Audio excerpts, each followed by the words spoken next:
Greetings, esteemed ladies and gentlemen. Thank and gratitude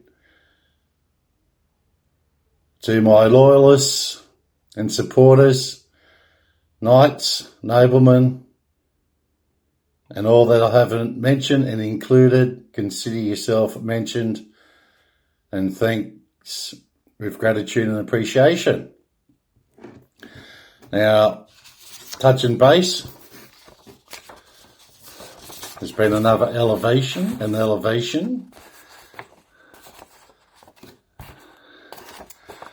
This is Sunday, the 29th of March, 2026 at 11:11 a.m. Now, the keep fuel supply.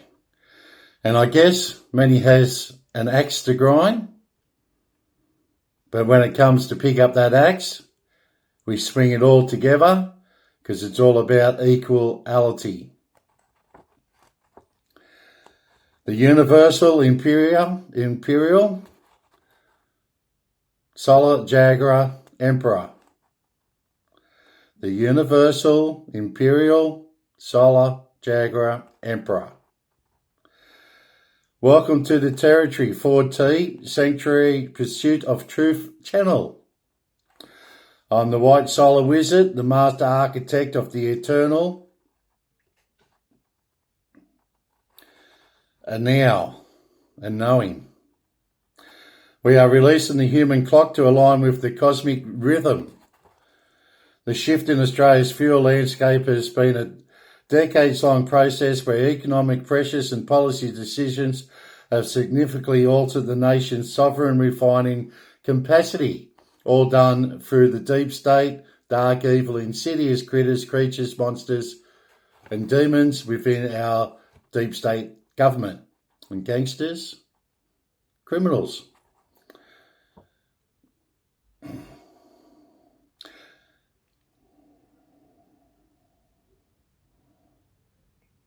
It's disgraceful, despicable, and just disgusting what they have done to the general populace. But, as I say, the greatest mass awakening, unstoppable, inevitable, irreversible. Our deep state criminals in government have dark agendas. COVID was a part of it. COVID, they implemented a lot of things under the cover of darkness because everyone was locked up. They forcibly locked everybody up. Seeing through the veil, let us rally together in love, honour, integrity and unity for the greatest mass awakening, unstoppable, inevitable, irreversible. The state of Australian refineries. As of March 2026, Australia's domestic refining capacity has dwindled to just 2 operational facilities thanks to the darkness that has infiltrated our government. They are the Ampol Lytton Refinery, Brisbane, Queensland, and the Viva Energy Geelong Refinery at Geelong, Victoria. Historically, the nation operated 8 refineries that met nearly all domestic demand, but 6 have closed since 2003. So in the last 20 years, as I said, they have that agenda of 10, 20, 30 years to come into play. It's now been 23 years. Now, Port Stanvac, Victoria, closed in 2003. Clyde, New South Wales, closed in 2012. So it's pretty recently. Kurnell, New South Wales, and Bulwer Island, Queensland, closed in 2014. Kwinana, Western Australia, Altona, Victoria, both closed in 2021.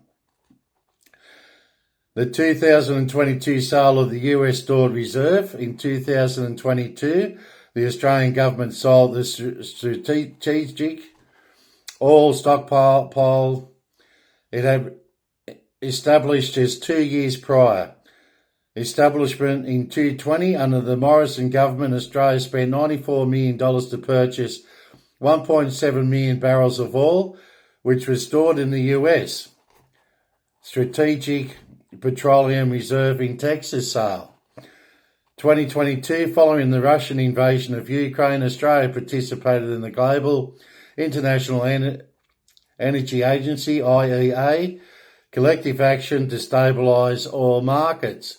The government sold this US stored fuel for approximately $230 million, booking a significant profit. What is the profit margin for our suffering? None. Okay. Now, recent tapping of reserves, March 2026. As of March 2026, Australia has begun releasing fuel from its domestic emergency stockpiles for the first time since 2022 to combat shortages caused by conflict in the Middle East. The government released roughly 6 days' worth of petrol and 5 days' worth of diesel to the market to provide suppliers with more flexibility. Doesn't stop price gouging, does it? And as everyone's been saying, price gouging not only in the fuel market, also in our food market. And if you look deeper, it's probably in all the markets. Now, our current reserve status, Australia currently uses a minimum stock holding obligation through the MSA, which began on 1st of July 2023. This law requires private importers and refineries to maintain a baseline level of fuel within Australia, roughly 24 to 32 days worth, depending on the fuel type, rather than the government owning the fuel itself. It's bad, bad, bad. And reason for the closures? This is what they said. The decline of local refining has been attributed to several intersecting factors. Economic viability. Older, smaller Australian plants struggle to compete with massive mega refineries in Australia, such as those in Singapore and South Korea, that benefit from much lower operating costs and larger economies of scale.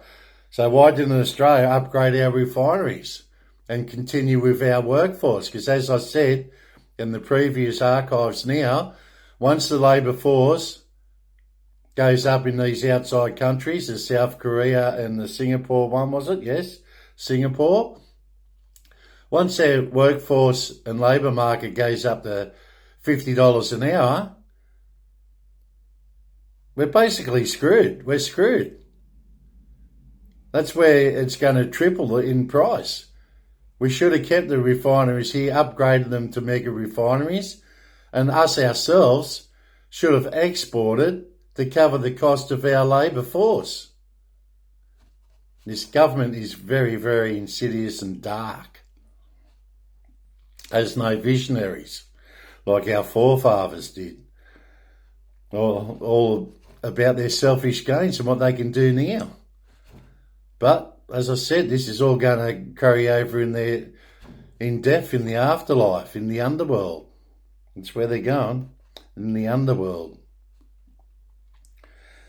Now, forced deep state. The COVID-19 pandemic caused a severe drop in demand for jet fuel and petrol, leading to heavy losses for local operators. So why didn't the government step in with subsidies? It did with Qantas. Resource depletion. Local oil reserves, such as those in the Bass Strait, have steadily declined, making the country more dependent on imported crude oil or already refined products. Remedy, exploration of oil deposits. Pretty simple, isn't it? Current fuel security and government action.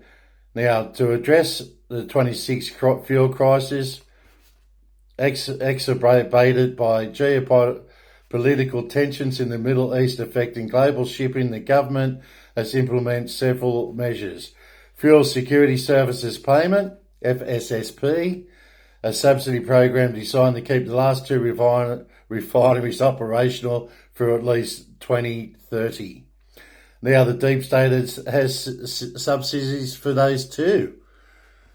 Bit too late, don't you think? Minimum critical thinking. Minimum stockholding obligation, MSO, a law requiring fuel companies to maintain a baseline level of petrol, diesel and jet fuel offshore to guard against supply shocks. Emergency releases. The government recently released roughly 6 days' worth of petrol and 5 days of diesel from national reserves to stabilise supply during the current shortage. This is going to go on days, weeks, if not months. It could carry on for a year or so. No visionaries, all selfish idiots, nincompoops, and very, very dark, worrying about themselves and not for the populace, and they're put in there to look after the public. Very strange and bizarre. Okay, so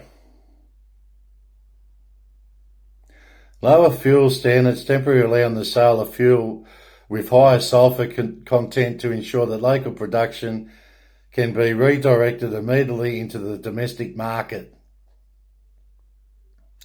Now, the Imperial Address to the people of Australia and citizens of Australia. I stand before you as the sun sets over our vast and resilient land, but I bring a message of rising dawn.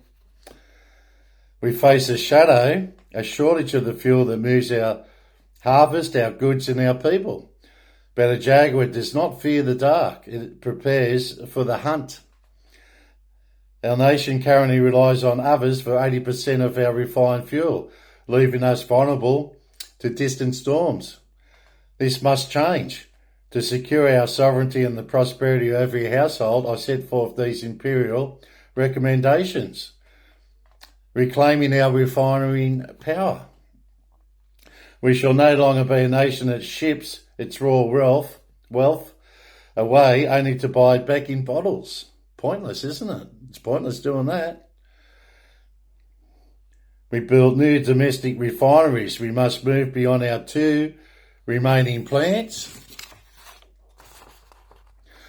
I call for the immediate exploration of modern high-capacity refineries on our soil to process Australian crude for Australian tanks. And then, if we've got enough for anyone else, we export it. And we make a profit off it. And that profit goes back into the refineries with the latest technologies as they get older. Or it goes into a kitty, like a slash fund for the refineries. Sovereign support. We will bolster the fuel security service payment to ensure our existing refineries in Geelong and Lytton never falter in times of peace or peril. And the hunt for new deposits. Beneath our feet and off our shores lies the energy of the future. Offshore exploration, we're opening 5 new, this is what needs to be done. 5 new areas in the Otway Basin off the coast of Victoria and Tasmania for competitive bidding. We shall deploy the Transocean Equinox and other great rigs to find the wealth of the deep.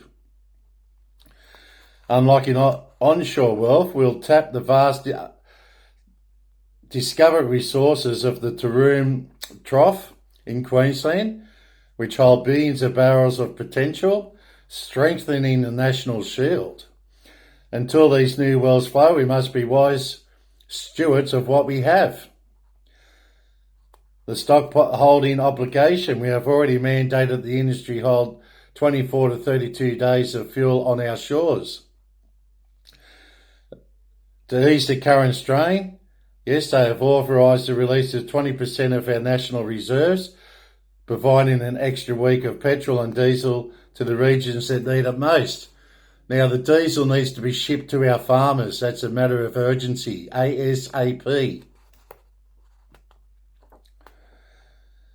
And the fuel standards, we are temporarily easing sulphur and flashpoint standards for the next 6 months to allow fuel to reach our houses immediately. Now, I've researched it. Now, I'm not 1,000% sure, but they say sulphur, the extra sulphur doesn't hurt the engines, our the engines in cars, in vehicles or tractors and machinery. But yet to know, aren't we? Wait until we see 12 months down the track if that extra high sulphur does affect the engines. People of Australia, do not panic buy. Don't go out there and panic buy. Take only what you need so your neighbour may do the same. We have our hope and faith that the tankers keep coming. The Jaguar's strength is its foresight. In future we build, we will drill, and we will secure our future. As we rally together, stay strong, stay united. And it's bye for now.